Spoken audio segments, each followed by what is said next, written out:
I'm Tommy Rosebluth, Program Coordinator at the American Public Gardens Association, and I will be your staff representative during this virtual conference. Before we begin, here are a couple of tips to get the most out of your virtual conference experience. First, if you're experiencing poor audio or video quality, we suggest closing other programs on your computer, especially other browser tabs. Your inbox will still be there at the end of the session, I promise. If you have any other problems or questions, association staff are available to help. Give us a call at 610-708-3010 or send us an email at info@publicgardens.org. Second, while this session has been pre-recorded, the presenters are here with us today as panelists and will be happy to take questions in the live question and answer portions of the session. At some point during this session, the presenters may activate a poll. Poll responses are anonymous, so be sure to let us know how you really feel. Finally, you can submit your questions using Zoom's Q&A function that you will find in your Zoom toolbar.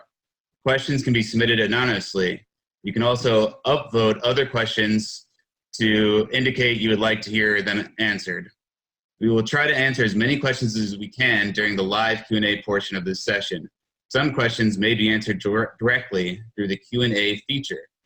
Thank you and enjoy today's session. Hello, everyone. Thank you to APGA for giving us the opportunity to speak today.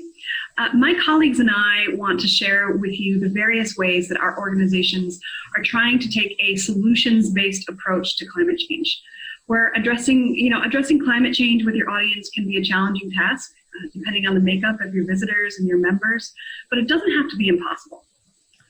I'm Sarah States. I'm the Director of Research and Science Education at Phipps Conservatory in Pittsburgh, Pennsylvania. And I'm going to share the ways that Phipps incorporates a solutions-based approach on climate change solutions from Project Drawdown through our education programs, our signage, our research, and within our organization.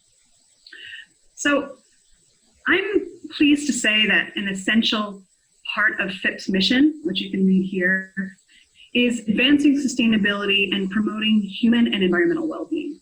We emphasize these interconnections to our visitors and members through our education programs, through our exhibits and our signage and social media messaging. And we want to encourage our audience to feel inspired to take action and capable of doing so. But research will often tell you that there can be barriers to environmental action. Often messages can be doom and gloom, and this can make people feel less likely to take action, or challenges can seem really daunting and arduous, so people sometimes don't know where to start. But Project Drawdown is a neat approach to addressing climate change. This is a nonprofit that was formed in 2014. It's co-founded by Paul Hawken and Amanda Ravenhill. And they and researchers sought to calculate the point at which the world would reach drawdown, which is the point in time when levels of greenhouse gases in the atmosphere would stop increasing and gradually start to decline. And we found this to be a great resource for the top 100 climate solutions. Drawdown calculates the impact for each action in terms of their greenhouse gas reductions, and works across several sectors. And it makes these actions comparable. So you can compare composting to electric vehicle use, reducing food waste to solar panel installation. And I also want to mention that I'm in no way affiliated with this organization, and I'm not being compensated by them. I just want to share some of the ways that we find this to be a useful resource. So their initial results were published in 2017, but they just released updates and new programs earlier this year. The Drawdown Review and all of their resources actually are available for free on their website currently. And what's rare about this resource is that it's framed in positivity and a hope for a healthy future. Phipps has found Drawdown to be really useful in its messaging since that time, since 2017.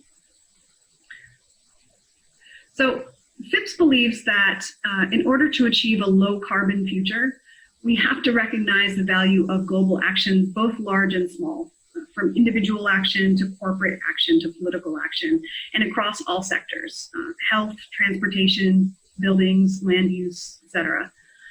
When analyzing these solutions, Drawdown considers several factors. They consider, is the solution scalable and economically viable?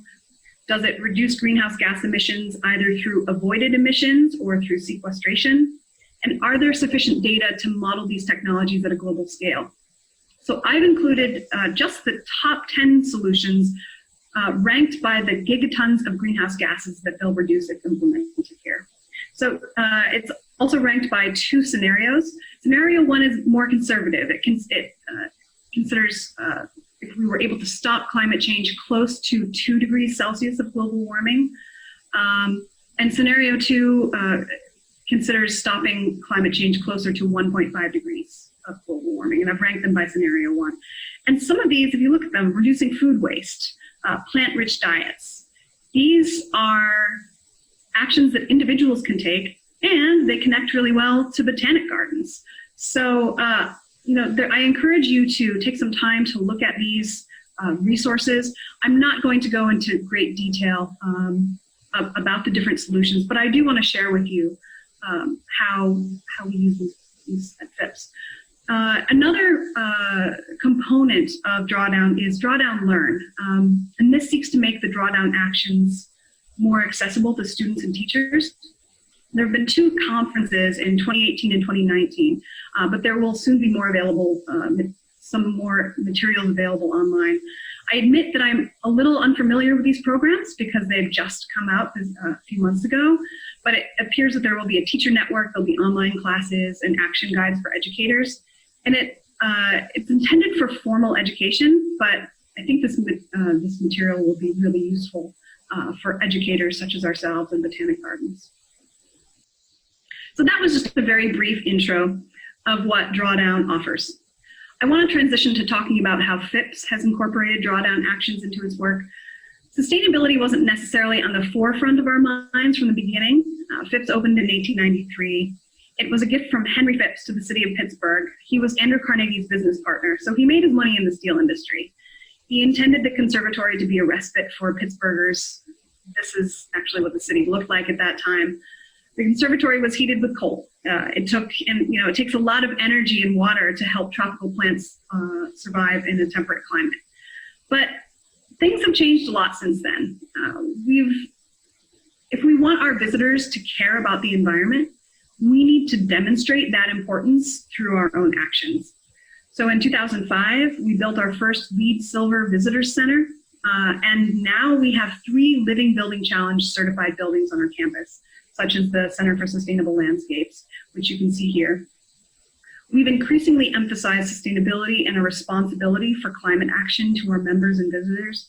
And so when we heard of Drawdown, we started thinking about how we could share these actions with the public.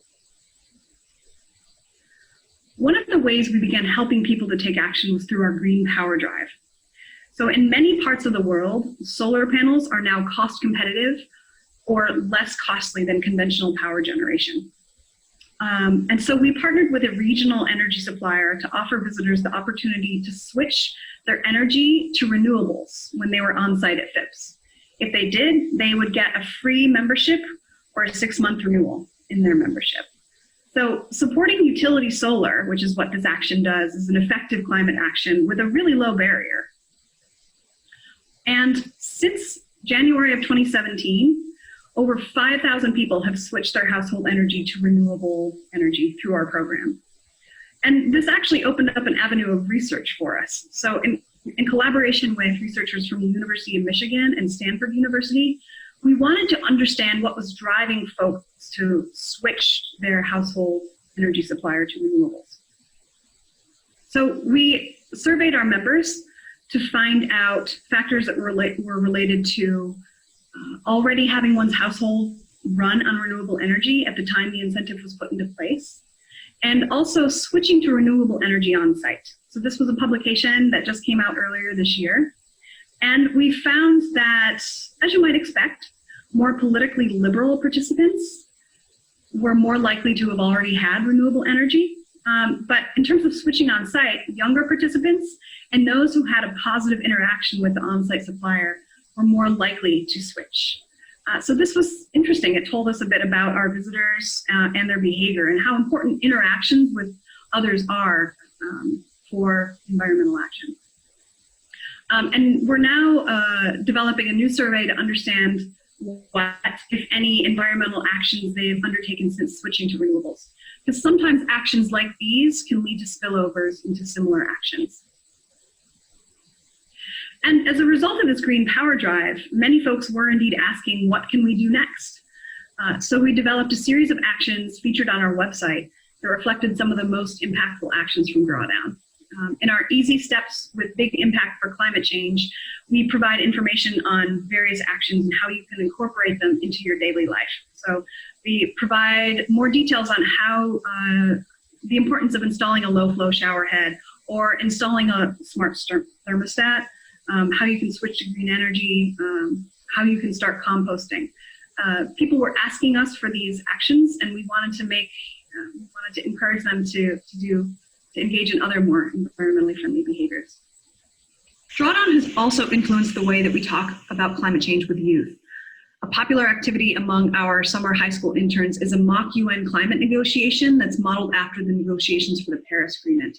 Regardless of the United States' stance on the Paris Agreement, this is a useful tool to help teens understand international perspectives on climate issues and what nations have to consider when negotiating to keep global warming under 2 degrees Celsius.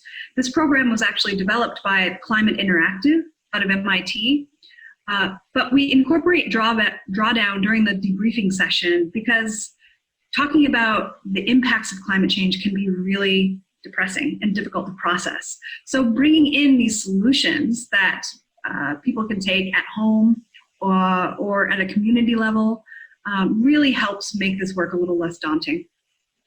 And finally, Drawdown has helped us develop our exhibits. Our Planet's Earth exhibit, which opened last year, asks visitors to consider how consumption patterns, particularly those among developed countries, contribute greatly to environmental degradation and climate change.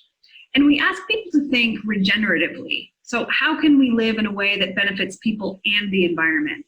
We highlight some of the most important Drawdown actions, which include converting to a plant-based diet, reducing food waste, and encouraging education policies that prioritize gender equity.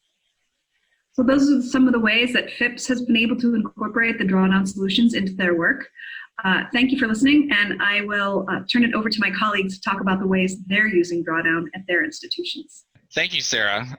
Before I get started, I'll introduce myself. I'm Jeremy Joslin. I'm the Director of Education at the Morton Arboretum in Lisle, Illinois.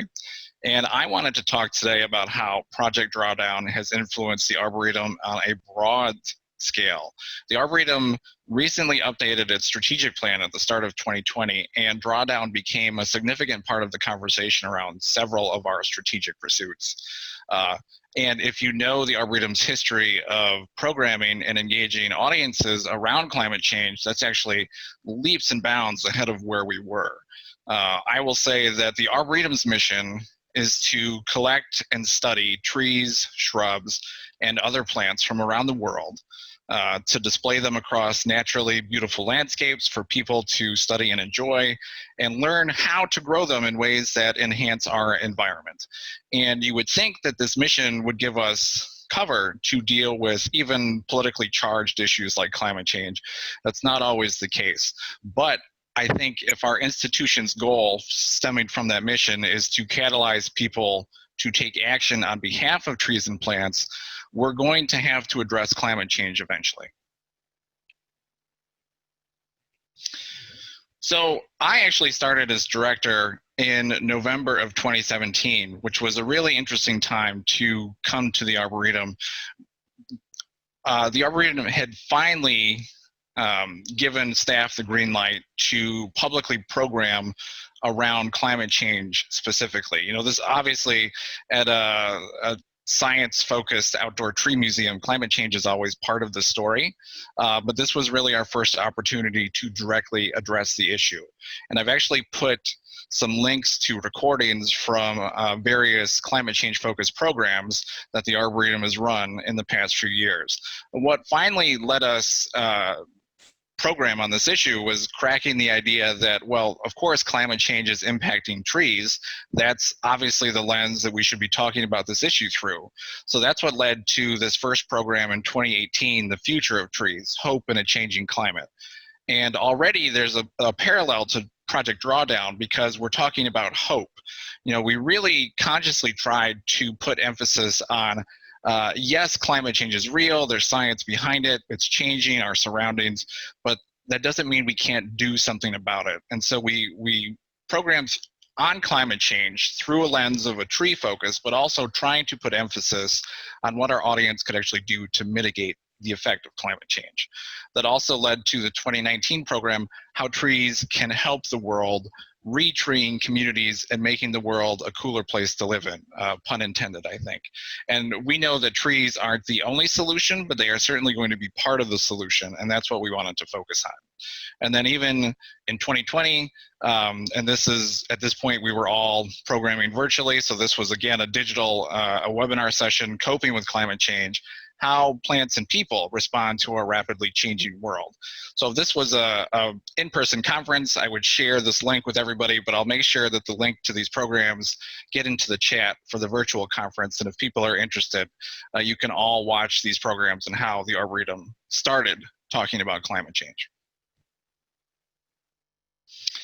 So it's interesting that we just started talking directly about climate change early in 2018. And flash forward to a little more than 2 years later, and it's become a key pursuit in our new strategic plan. So these are actually the 4 core pursuits of our recent strategic plan, moving us into our next century. The Arboretum Centennial is in 2022.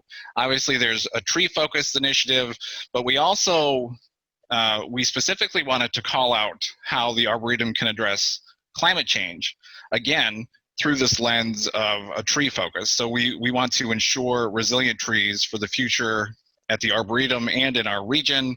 And then also there's a sustainability piece as well, not just ensuring that the institution is there for another century, but what practices are we following that we can demonstrate to our audience? I mentioned this, starting with the mission in the first slide. We really have an opportunity, I think, as a garden, as an arboretum, to be the change we want to see other people follow. And so the strategic plan really gives us license to capture what our carbon footprint is and change our institutions' practices to be more sustainable and green friendly moving forward. I wanted to call this out because, like I said, this is a tremendous leap forward from where we were just a few years ago in terms of climate change. Obviously, that's not an easy evolution to go through, and so I'm going to try to boil down 9 months of work in about 30 seconds for this slide. The strategic planning process obviously is very involved for a number of months, and this slide shows, we started with 7 kind of core ideals that the Arboretum wanted to pursue, and eventually they were whittled down to just the 4 that we currently have. And there is a lot of overlap. We talked about, there's a tree initiative, and we started with oak conservation and urban trees and people. Those are both still there. Climate change, though, was always core to what this next strategic plan needed to address. So when we talk about whittling down what's a core strategic pursuit and what's not, this is actually where Project Drawdown started to get really involved.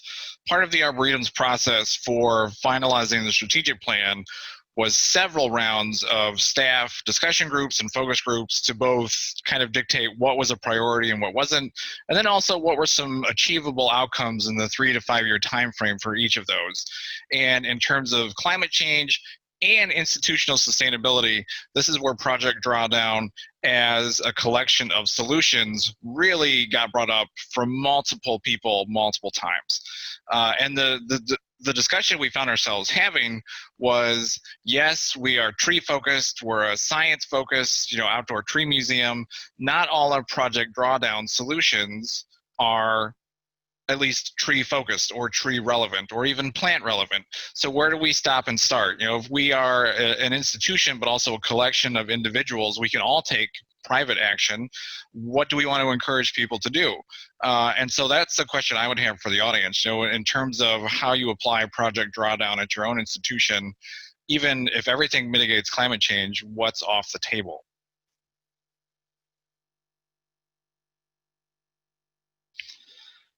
Another way we've used Project Drawdown at the Arboretum, and this is slightly less formal, but it's actually a little bit more fun, is that during COVID-19, while we're all working from home and trying to make our programs digital, we also started a book club around Project Drawdown. And it's got members of different departments. We meet almost weekly, and we spend an hour or so just talking through different solutions or different groups of solutions. And it's been fascinating to hear what people's perspective is and how it varies both by department and just by people. Because like I said, we're all just, we may all be staff, but at the end of the day, we're all individuals too. We also, beyond the book, there's the updated for 2020 Drawdown Review, which I'll link to here too. It's a free resource, and it actually updates a lot of the solutions in terms of what the tonnage is for the carbon sequestration, what those calculations actually are. Finally, I would ask, in terms of Project Drawdown, well, so what? At the Arboretum, we've been able to incorporate it into a few education programs already, and we're planning to do as much as we can once we're able to start engaging more of our audiences again in person. Where we've had some success is with eco-challenges, especially with some of our longer programs that engage younger audiences, because those are the types of audiences we want to see build their self-efficacy in terms of their actions can positively impact their surroundings. And Project Drawdown is a fantastic tool to help us kind of structure that idea a bit. I also want to talk about future implementations for the Arboretum. It comes back to being the change we want to see in our surroundings. You know, if public gardens, if Arboreta can't talk about climate change, then who can? And Project Drawdown really is a tremendous resource for us and to help us engage our audiences to take positive action. Thank you, Sarah and Jeremy, for sharing the background about Project Drawdown and the ways that your organizations are using this great tool. My name is Sonia Skelly. I'm the Director of Education and Communications for Cornell Botanic Gardens at Cornell University. And I'm here today with Raylene Ludgate, who's our Youth Program Coordinator, to tell you how we're using Project Drawdown to help shape our youth programs. Our mission at Cornell Botanic Gardens is to connect people and plants for a world of diversity, beauty, and hope. To achieve this mission, we've crafted a strategic plan which is guided by three main goals: to grow, inspire, and connect. And one of the ways we've set out to achieve these goals is by promoting a stewardship ethic by cultivating the next generation of biocultural guardians. With this in mind, we started looking at how we could weave sustainability, climate change, and protection of the earth into our youth education programs.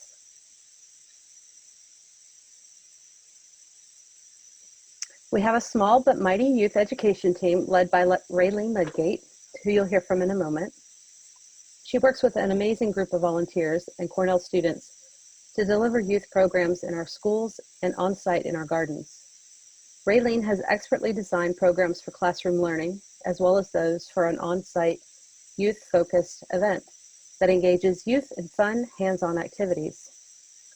In the past, these have been large events where youth and families get to explore up to 60 different activity booths to learn about a specific plant-related topic. We chose this year's theme to focus on protecting the earth, to recognize and celebrate the 50th anniversary of Earth Day. One of the silver linings of being at home for COVID and not being at the conference and it going virtual is that I now get to turn this over to Raylene Ludgate to share more about how her team is using Project Drawdown to design youth activities. To plan our Protecting the Earth program, I work with community volunteers. We have Cornell guests and students that join us to share their expertise. In the early planning stages, we were real confused about what really would protect the Earth. We would read headlines, learn to love plastic as they keep carbon sequestered for a long time, or biodegradable plastic doesn't do what you think it does. Or tree planting is the best climate change solution available today versus planting trees is not going to save us. I was actually getting depressed from all my readings. So to the rescue came the Drawdown book, which has helped me in so many ways. The book became my planning manual for our youth programming. It was solution-based. It was positive. Many scientists involved. It was updated. It is the manual of how to get out of our climate pandemic and how action items included in the book also improve society for all people and be more equitable to all. So I encourage you all to buy this book or check it out online. We decided to, there's 80 solutions, but we picked out the 26 plant-related solutions, and then we choose 9 of them to develop into activity boosts for our student programming. Some were picked because we have a green roof, or a Cornell student was interested in the subject, or it fits with our biocultural mission that Sonia mentioned. Okay, this is heavy on the text, so the words I picked out were engaged, hopeful, and empowered. Speaking with 5th grade teachers, they advised me to concentrate on the science standards around carbon cycle, part of the Earth systems, as well as persuasive writing in the English language standards. This slide is a reminder that we want our programs to be hopeful, hands-on, and fun. We are in the planning stages of our event, so the next slides are some of the ideas and activities that we are developing. We plan to have 8 to 10 solution-based climate action cards to tie the event together, and also for the take-home piece. Kids will get a card at every booth, every activity booth, and cards will have a picture of the activity, a spot for putting in the ranking, and an action item on the back side. The back side is an important part of the card as it is the action item. We're still working on them, but some of our other ideas include brainstorm a list of ideas to reduce food waste at your house and pick one to work on. Write a persuasive paragraph to your president about why it is important that the U.S. contribute to the protection of tropical forests around the world. We have a ceiling to floor chalkboard in our classroom, so we'll take advantage of that for the displaying of the carbon cycle in chalk. We'll add some real components like a tree, peat moss, 3D molecules, etc. We're testing our own version of the Jenga tower game to learn about the carbon cycle. The tower of blocks represents our planet. The object is to keep the tower, Earth, from collapsing. And different colors represent different things. Blue represents the ocean, black transportation, green is trees and plants. Kids pick up a card and they have to figure out if it's good or bad for world emissions. And if bad, they remove a block. And if good, they don't remove a block. So examples of the card could be a company has cut down acres of forest to make way for a new hotel. So that's bad. So you have to remove a green block. People planted 37 million acres of degraded land with bamboo. So good, you don't remove a block. Warming oceans has reduced the ocean's ability to act as a carbon sink. Bad, remove a block. Eat a plant-rich diet is number 4 in the Drawdown book. We are working with the writer Carrie Kaplinka-Lear, who is finishing up a book she co-wrote with Michael Hoffman. Kids pick a plate, hamburger versus zine burger, and do the math activity, adding up the emissions depending on what you eat for protein. Reduce food waste is number 3 in the Drawdown book. The problem is that people who need the food are not getting it, and the food that is not getting consumed is heating up the planet. 1/3 of the food raised or prepared is not consumed. We're going to play bingo with positive solutions that are happening now from around the world. Read a solution and the kids pick a category it fits in on their bingo card. For example, Seoul, South Korea. Families in Seoul are charged by weight of their waste food. This process is automated at recycling sites and the waste is processed into biofuels and fertilizers. Seoul now recycles 95% of their food waste. And France, national law requires supermarkets to donate rather than throw away food that is edible. So 70% increase in food donations. So this slide, we're going to make sure Indigenous people have management over their own land is number 39 in the Drawdown book. 1/4 of Earth is in their hands, and 65% of their land is not intensely developed. and it's much more diverse than other governments' natural areas. I'm lucky to be able to work with Cornell graduate student Emma Maragara, Department of Human Development, who studies diversity and human cognition of the natural world. Also part of the team developing this activity is Ursula Piesta Manfield, Interim Director of Department of American Indian and Indigenous Studies at Cornell. And people that give trees and animal agency treat the land differently. What sums this up best for me is what Cornell Department of Natural Resources was, what if it was called natural gifts instead of natural resources? It makes you think different. So this activity might be role-playing with different worldviews. We're still working on our program, but I'm going to exit there. And I want to thank you all for tuning into this session. And if you don't have a book already, go get one or check it out online and get the drawdown link into hands of others. Thank you.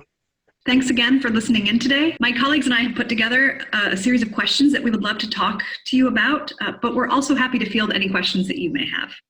Hello, everyone. I'm Tommy Rosebluth, Program Coordinator at the American Public Gardens Association, and I will be your staff representative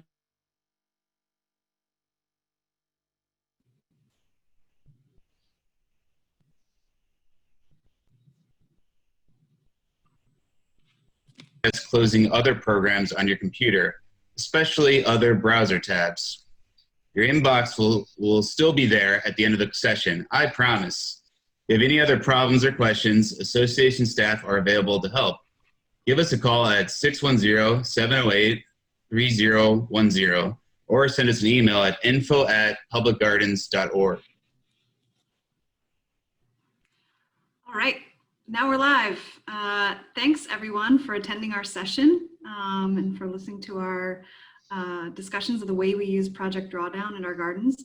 I introduced that poll and because we, my co-panelists and I were curious how climate change connects to the mission, to your garden's mission. And it looks like 30%, about 30% it directly connects, 45% approximately indirectly connects, and some of you, about 20%, not at all.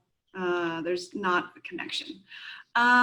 So I think, it's not up on the screen, unfortunately, but I wanted to throw this out to my co-panelists. I wondered what your thoughts were about getting gardens to be able to connect more to climate change if their mission isn't necessarily strongly focused on climate change or sustainability. Both of you mentioned really interesting educational perspectives and working it into your strategic plan, but I wondered if you had more thoughts that you wanted to share about how we can do that as public gardens. Sure, Sarah, I'll go first. I think this is a big question for public gardens in terms of climate change. If our institutions can't talk about it and can't promote ways to mitigate it, who can? And I think that's actually the beauty of Project Drawdown, because there's so many different types of solutions. If you see these ideas and something doesn't connect with you, I don't know if we're reading the same thing, because there's so many ideas that we can do to promote climate-friendly actions with our audiences.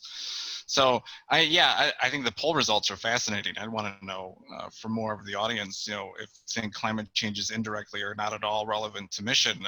I want to have that discussion more and find out what's to that perspective. But yeah, and Sonia, you and Raylene, you're doing really great work with your audiences on this content. So I'd want to know your thoughts too. I'll share my perspective, which is that the strategic planning process for us was really important, and it was one that was very inclusive, and climate change came up a lot in terms of how do we do this. We are a plant-based organization. Our plants are going to be affected by this. Our collections are going to be affected by this. So I feel like it is a question that at least our staff are really concerned about. I think our visitors are fairly progressive in terms of where they fall on that spectrum, but we do have a lot of visitors who occasionally come and see our climate change garden and want to have that conversation or don't want to have that conversation. But what we do is we provide space for that, and we've really called that out in our strategic plan, which we finalized in 2018, and we speak directly to it. So it gives us the power to say, we're doing this, and this is why it's important. And when those questions come up from whomever they come up, we can fall back to that. And it's the thing that we keep asking ourselves, well, how does this support our strategic plan? So if addressing climate change isn't part of that, either indirectly or directly, it makes it harder to say, we have to do this. Yeah. Guys, I want to give my colleague, Carissa Doherty, a shout out because she has a really good question in the Q&A about measuring the impact of drawdown related programs. And specifically, for you, Sarah, at Phipps, when you guys talk to audience members about converting electricity sources, or Sonia and Ray, when you guys engage student audiences with this, how do you know about behavior changes that this engagement leads to after the fact or in the long term? Like, how do we capture this demonstrative impact? Yeah, that's a really good question. So I can speak a little bit to the Green Power Drive that we're doing at Phipps. So I mentioned that we partnered with Green Mountain Energy, a renewable energy supplier. You come to Phipps and you switch your household energy to renewables, you get a membership. So there's an incentive there. And we've had over 5,000 people switch their energy. And some research came out of that. We're trying to understand what motivated people to switch. We're actually doing a follow-up survey. The survey just went out, so unfortunately I don't have results, but we're trying to understand how people responded after the fact, because people did come to us and say, okay, I switched my energy, what else can I do? And so we will hopefully have some answers to that. Like, what did they feel encouraged to try other things? How are they engaging in like more challenging behaviors? There's a lot of, and I'm not well versed in a lot of the research out there about behavior change and relating to environmental actions. But sometimes there can be a positive spillover effect. You do one behavior, it leads to others, but sometimes there can be like negative spillover too. Like you feel like, oh, I've done this good action, and so I don't need to do something else. But I can say that, my point is we will be exploring this and trying to understand how people are responding. And I think that's a really important question, is how do we get people to do more? And I want to actually just add in another little thing that Phipps has done to get people to take action.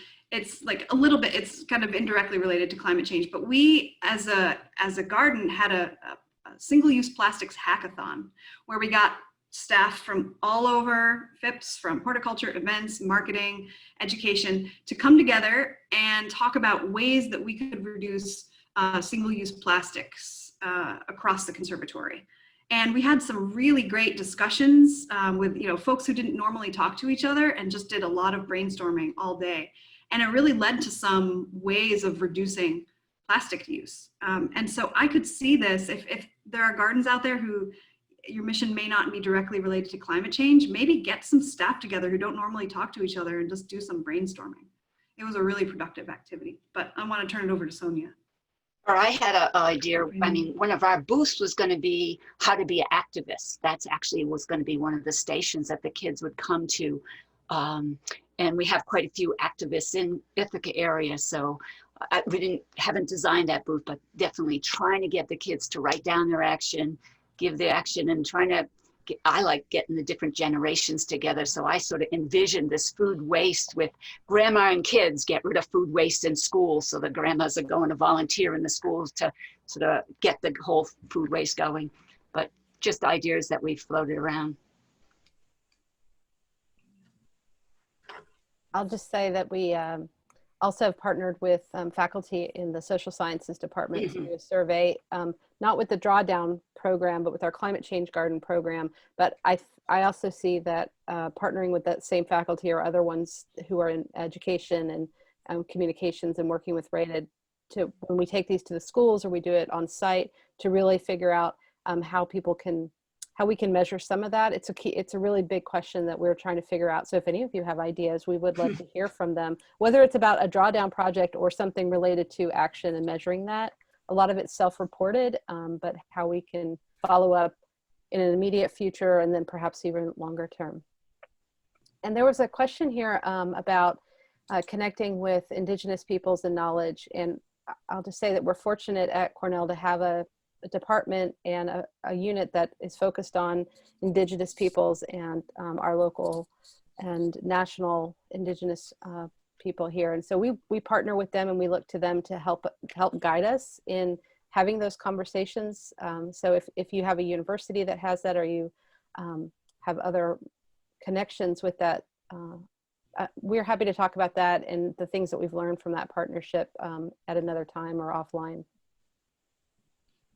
Yeah, that's a good point about connecting with Indigenous peoples.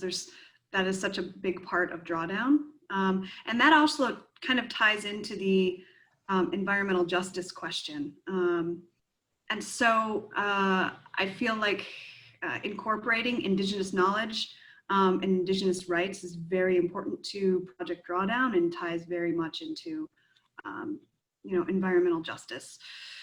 I haven't seen a lot of the data on the new drawdown data that just came out this year. I suspect that there is a bigger component discussing environmental justice, but I think as Gardens, we can't ignore that. The rights of communities of color, BIPOC communities, is very much tied to climate change. Impacts on those communities are going to be disproportionately affected by climate change. So that's a really important topic that we need to address more. So I can't speak exactly to what those changes have been for the new version of Drawdown, but it's certainly an important topic. I'm sorry, but we're going to have to end it there. That's all we have, all the time we have for this session. But if you'd like to keep the discussion going, please click the live discussions tab on the conference website and start a topic.